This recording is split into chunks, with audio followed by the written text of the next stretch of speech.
TDP కార్యకర్తలను చంపుకుంటే ఆ కేసులో పిన్నెల్లి సోదరులు ఇరికించి అక్రమంగా అన్యాయంగా వారిని జైలుకి పంపారు అనేది ఇప్పుడు ఆవేదన చెందుతా ఉన్నారు శ్రీకాంత్ గారు. అదే విధంగా ఆ తురకా కిషోర్ చేసిన దాడి వ్యక్తిగతం అంటున్నారు.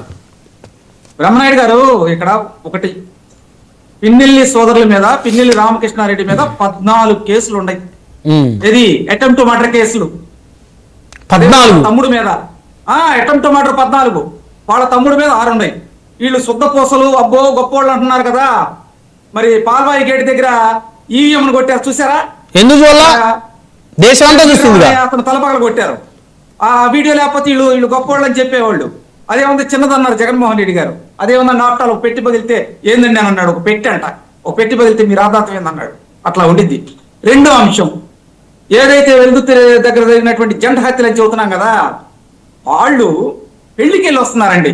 ఆ సోదరులు ఇద్దరు కూడా వాళ్ళు పెళ్లికి వెళ్ళి వస్తా ఉంటే మోటార్ సైకిల్ వేసుకొని దారిలో మధ్య కాసి ఇది సినీ పక్కీలో చేశారు. పల్నాడు జిల్లా వెల్లుత్తి మండలం గామాలపాడు దగ్గర, గుండ్లపాడు దగ్గర వాళ్ళ మీద అటాక్ చేసి ఇద్దరు చంపేశారండి. 7 కలిసి 7 కలిసి. అంటే చంపిన వాళ్ళు ఏ పార్టీ అండి? వాళ్ళు టీడీపీ అని వైసీపీ మాట్లాడుతా ఉంది. వైఎస్ఆర్సీపీ పార్టీ వాళ్ళు పిన్నెల్లి అనుచరులు. పిన్నెల్లి చంపమంటే చంపాము, మాకు వాళ్ళకి సంబంధం లేదండి, మేము కిరాయి అంతకులం, వాళ్ళు ఏం చెబితే అది చేస్తామని చెప్పి ఒప్పుకున్నారు.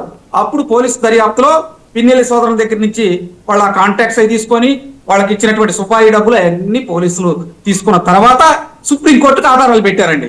వీళ్ళు హైకోర్టులో బెయిల్ తెచ్చుకున్నారు, మధ్యవర్తిత్వ వ్యవహారాల ద్వారా చేశారు. సుప్రీంకోర్టు కీలకమైన ఆధారాలను బట్టి అయ్యా మీరు సరెండర్ అవ్వండి అంటే 14 రోజులు రిమాండ్ వేశారు. లేదో గొప్పోళ్ళలాగా ఎందుకు ఊరకు చెప్పుకుంటారు? కాదండి, ఇక్కడ జరిగిన వాస్తవం ఇది. అన్యాయంగా చంపేశారు.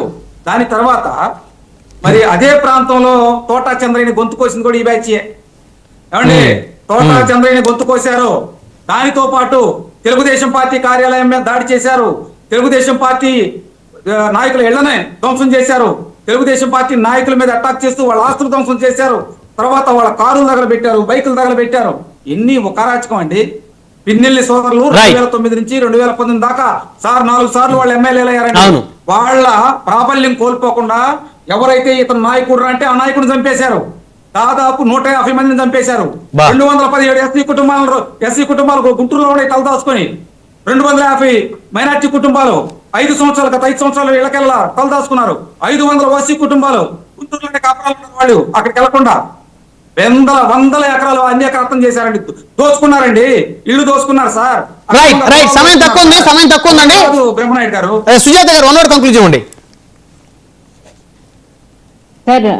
పిన్నెల్లి రామకృష్ణారెడ్డిని పరామర్శించడానికి ఆయన ఏమన్నా వరల్డ్ ఛాంపియన్ గోల్డ్ మెడల్ తీసుకుని వస్తున్నాడా సార్? ఆయన తండాలుగా పోయి పరామర్శించడానికి? అంటే వాళ్ళ పార్టీ నాయకుడికి అన్యాయం జరిగింది, వారంతా కుటుంబాలు అంటారని చెప్తున్నారు.